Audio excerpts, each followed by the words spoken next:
Assalamualaikum warahmatullahi wabarakatuh. Selamat bertemu kembali. Di sini saya akan membahas mengenai klasifikasi jembatan.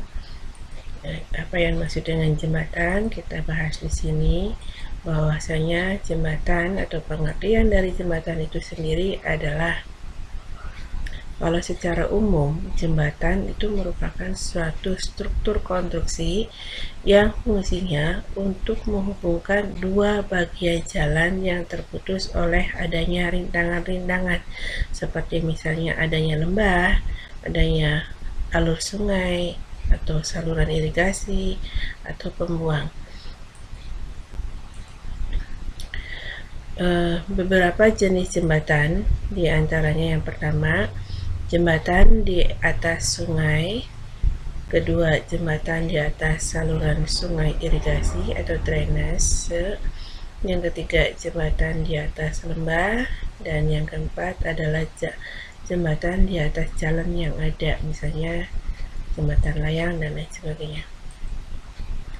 Bagian-bagian konstruksi jembatan itu sendiri terdiri dari, yang pertama adalah konstruksi bagian atas dan konstruksi bagian bawah. Apa itu konstruksi bagian bawah atau bagian atas? Konstruksi bangunan atas diantaranya adalah trotoar yang terdiri dari adanya sandaran dan tiang sandaran. Kemudian konstruksi trotoar sendiri ada lantai kendaraan, balok lagar, ikatan pengaku yang terdiri dari ikatan angin, ikatan rem, ikatan tumbukan. Kemudian adalah yang terakhir adalah perletakan rol dan sendi. Sedangkan konstruksi bangunan bawah pada jembatan yaitu pangkal jembatan, abutmen atau ditambah pondasi dua pilar yang di kanan kiri, yang di ujung dengan yang di pangkalnya, kemudian ditambah dengan pondasi. Itu bagian di jembatan bagian bawah. Pada umumnya, suatu jembatan terdiri dari 6 bagian pokok. Yang pertama adalah bangunan atas, keduanya landasan, yang ketiga bagian bawah atau bangunan bawah, yang keempat pondasi, kemudian kelima adalah oprit, dan yang keenam adalah bangunan pengaman jembatan. Klasifikasi jembatan menurut kegunaannya itu ada 6, yaitu ada jembatan jalan raya yang dikenal dengan highway, yang kedua jembatan pejalan kaki, yang ketiga jembatan kereta api, yang keempat ada jembatan jalan air, yang kelima jembatan militer, dan yang keenam jembatan penyeberangan. Sedangkan kalau menurut jenis dari materialnya, klasifikasi jembatan itu terdiri dari jembatan kayu, jembatan baja, jembatan beton bertulang untuk pratekan, dan jembatan komposit. Pengertian dari jembatan baja. Jembatan baja adalah jembatan yang pastinya mayoritas bahannya itu terdiri dari baja, sedangkan konstruksinya itu dipertimbangkan pada kebutuhan bentangnya. Jika berbentuk rangka bisa hanya merupakan baja profil menerus. Nah, kelebihan dari jembatan rangka batang yaitu di sini rangka batang utama merupakan gaya aksial. Kemudian yang kedua, dengan sistem badan terbuka, rangka batang ini memungkinkan menggunakan tinggi maksimal dibandingkan dengan balok tanpa rongga, jadi bisa lebih tinggi. Kelemahannya apa? Kelemahannya di sini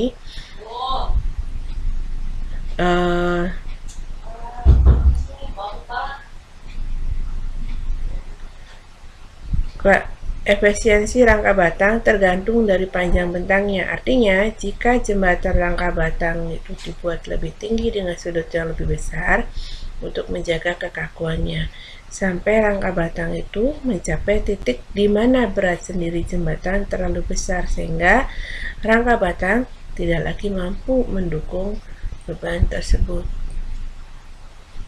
Keuntungan dan kerugian dari memakai material besi atau baja dari beton.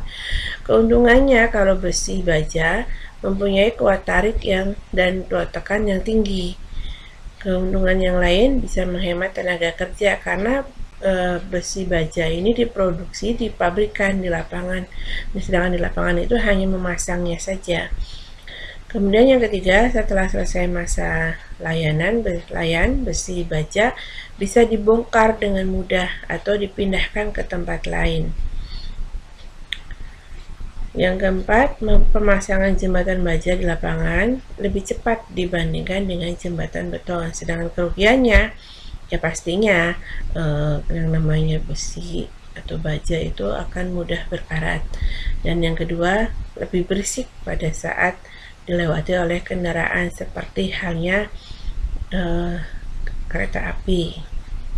Nah, seperti ini untuk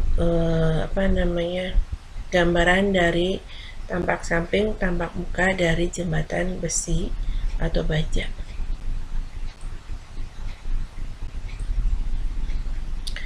Nah, gambaran pastinya seperti ini. Ini adalah konstruksi jembatan baja. Ada kabel penggantung, ada trus baja yang melengkung itu.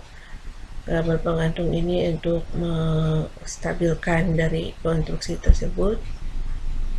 Kemudian pada bagian bawah ada lantai jembatan, ada gelagar. Nah, kalau klasifikasi jembatan menurut letak lantai jembatan, itu ada jembatan lantai atas, ada jembatan lantai bawah. Yang ketiga, ada jembatan lantai tengah. Lantai atas itu di mana posisi lantai jembatan terletak di sisi atas struktur utama jembatan. Sedangkan jembatan lantai bawah yaitu yang terletak di sisi bawah struktur utama jembatan. Sedangkan yang di tengah atau jembatan lantai tengah yaitu jembatan di mana posisi lantai jembatan terletak di sisi tengah struktur utama jembatan, atau biasanya itu untuk lalu lintas kendaraan. Sedangkan yang keempat yaitu jembatan lantai ganda, yaitu jembatan di mana sisi atas dan sisi bawah dari jembatan digunakan lalu lintas kendaraan. Kesimpulannya, untuk jembatan baja dan trus, kalau ditinjau dari segi ekonomi, pelaksanaan pembangunannya pastinya lebih cepat. Dari segi pembiayaan, biaya pelaksanaannya lebih murah. Sekian dan terima kasih. Di sini ada latihan yang harus kalian kerjakan, ya, dan dikumpulkan, ditulis dulu di buku tulis, kemudian dikumpulkan sesuai dengan jam pelajarannya. Sekian, terima kasih. Wabillahi taufiq wal hidayah. Wassalamualaikum warahmatullahi wabarakatuh.